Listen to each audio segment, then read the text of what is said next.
Hey guys, അപ്പോൾ നമ്മൾ ഇന്ന് പോകുന്നത് നാട്ടികയിലോട്ടാണ്. നാട്ടികയിലേക്ക് പോകുന്ന വഴി നമ്മളൊരു കാര്യം കണ്ടു. ഇതാ നമ്മുടെ നാട്ടിക MLA ശ്രീ CC മുകുന്ദൻ്റെ ഓഫീസാണ് ആ ബാക്കിൽ കാണുന്നത് കേട്ടോ.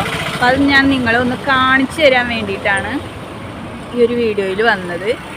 അപ്പോൾ ആർക്കെങ്കിലും തൃശ്ശൂർക്കാർക്ക്, അതായത് നാട്ടിക മണ്ഡലത്തിലുള്ള ആർക്കെങ്കിലും MLAക്ക് ഒരു നിവേദനമോ പരാതികളോ ഒക്കെ കൊടുക്കണമെന്നുണ്ടെങ്കിൽ ഇത് പഴുവിൽ കഴിഞ്ഞിട്ടാണ് ഈ MLAയുടെ ഓഫീസ് വരുന്നത് കേട്ടോ.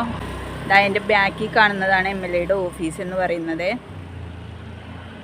കണ്ടോ, അവിടെ വെണ്ടക്ക അക്ഷരത്തിൽ എഴുതി വെച്ചിട്ടുണ്ട് Shri CC Mukundan MLA camp ഓഫീസാണ് കേട്ടോ.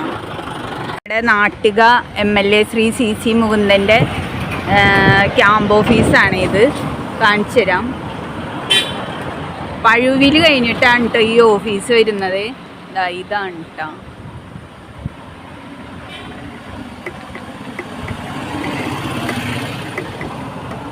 കണ്ടോ, ഇവിടെ ഒരു കാറൊക്കെ എടുക്കുന്നുണ്ട്. ഇതാണ് ഓഫീസിൻ്റെ ഫ്രണ്ട് എന്ന് പറയുന്നത്.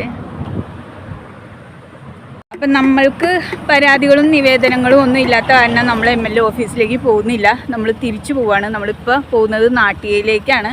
അപ്പോൾ എല്ലാവർക്കും ബൈ.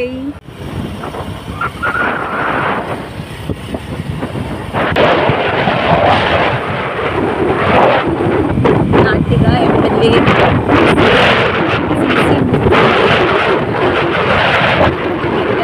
ക്യാമ്പ് ഓഫീസാണ്. അപ്പോൾ ആർക്കെങ്കിലും പരാതികളോ നിവേദനങ്ങളോ ഇതിലൊക്കെ സമർപ്പിക്കാർക്ക്, നാട്ടികക്കാർക്ക് ഈ ഒരു MLAയുടെ ക്യാമ്പ് ഓഫീസിൽ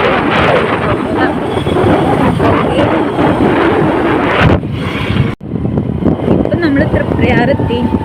ഈ കാണുന്നതാണ് നമ്മുടെ പ്രശസ്തമായ തൃപ്രയാർ ശ്രീരാമ ക്ഷേത്രം. രാമായണ മാസത്തിലൊക്കെ നാലമ്പലം തൊഴാനായിട്ട് വരുന്ന ക്ഷേത്രമാണിത്. കണ്ട, അടിപൊളി ഒരു പുഴയുടെ തീരത്താണ് ഈ ഒരു ക്ഷേത്രം വരുന്നത്. അടിപൊളിയല്ലേ? അമ്പലത്തിൻ്റെ ബാക്ക് സൈഡാട്ടോ പുഴയിലേക്ക്. കിഴക്കേ നട കഴിഞ്ഞു നമ്മൾ.